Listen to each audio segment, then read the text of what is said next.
ଆମର ଯେତେବେଳେ ତାର ବାରମ୍ବାର ନ୍ୟୁଜ୍ ପରିବେଷଣ ହେଲା ତା ନାଁରେ ଯୋଉ 40 ଲକ୍ଷ ଭୂତ, ରୁଷିଆନ୍ ଭୂତ, ଫରେନ୍ ଭୂତ, ଆମେରିକା, ଇଂଲଣ୍ଡ କଣ ସବୁ କହିଲା, ଆମକୁ ଗୋଟେ ଇଣ୍ଟରେଷ୍ଟ ହେଲା ଯେ ଆକ୍ଚୁଆଲି ଭୂତ ଯୋଉ ଭୂତ ବାବା କିଏ ଯେ ଯୋଉ ସଭାପତି ନିଜେ କହୁଛନ୍ତି ଆତ୍ମଘୋଷିତ, ଆମେ ତା ବିଷୟରେ ଜାଣିବାକୁ ଚେଷ୍ଟା କଲୁ। ସେଥିପାଇଁ ଇଏ ଭୂତ ଅଛି ନା ନାହିଁ ଆମେ ଗୋଟେ ଟିମ୍ ମେମ୍ବରକୁ ଆମେ ଚେଷ୍ଟା କଲୁ ଯେ ଆପଣ ମିଛରେ କୁହନ୍ତୁ କି ମୋ ଦେହରେ ଭୂତ ଅଛି।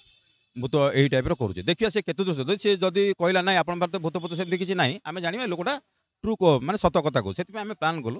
ଯେତେବେଳେ ସେ ଟିକିଏ କହିଛନ୍ତି ସେ କହିଲେ, "ହଁ ମୁଁ ଜାଣି ସାରିଲିଣି କୋଉ ଭୂତ ଆସୁଛି। ତମ ଛାତି ଉପରେ, ପେଟ ଉପରେ ସବୁ ବସି ପଡୁଛି। ଆମେ ଦେଖି ସାରିଲୁଣି।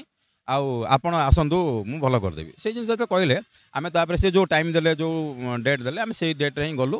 ଗଲା ପରେ ସେ ସେମିତି ସେମ୍ ଜିନିଷ କହିଲେ ଯେ, "ହଁ ଭୂତ ଅଛି, ଅମକ ଅଛି, ସମକ ଅଛି, ସ୍ପିରିଟ୍ ଆସୁଛି ଏଠି।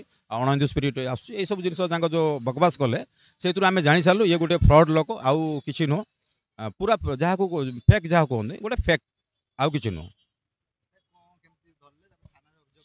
ନା ଆମେ ଥାନାରେ ଅଭିଯୋଗ ନୁହଁ, ପ୍ରଥମ କାମ ହେଲା ଆମର ଯେ ଲୋକଙ୍କୁ ସଚେତନ କରାଇବା। ଥାନାଟା ତ ପର କଥା ହେଉଛି। ଆଉ ଯେତେବେଳେ ଲୋକ ସଚେତନ ହେବେ ନା, ଆମ ଥାନାର ବି କିଛି ଦ୍ୱାରସ୍ଥ ହେବନି। ଆମେ କାହିଁକି କରିବା, ଲୋକ ଆଗେ ସଚେତନ ହୁଅନ୍ତୁ। ଆଉ ଯେଉଁ ଲୋକ ଫସିଥିବେ ମଧ୍ୟ ଆମେ ଜାଣିଛୁ କିଛିଟା ଲୋକଙ୍କର ବି ଆମର ଅଛି ଯେ ସାମ୍ନାକୁ ଆସିଲା ତାଙ୍କୁ ଖରାପ ଲାଗୁଛି ଯେ ପଇସା ଦେଇ ଦେଇଛନ୍ତି କହିକି, କିନ୍ତୁ ଆମେ ଚାହୁଁନୁ, ଆମେ ଚାହୁଁଛୁ ପ୍ରଥମେ ଲୋକ ସଚେତନ ହୁଅନ୍ତୁ।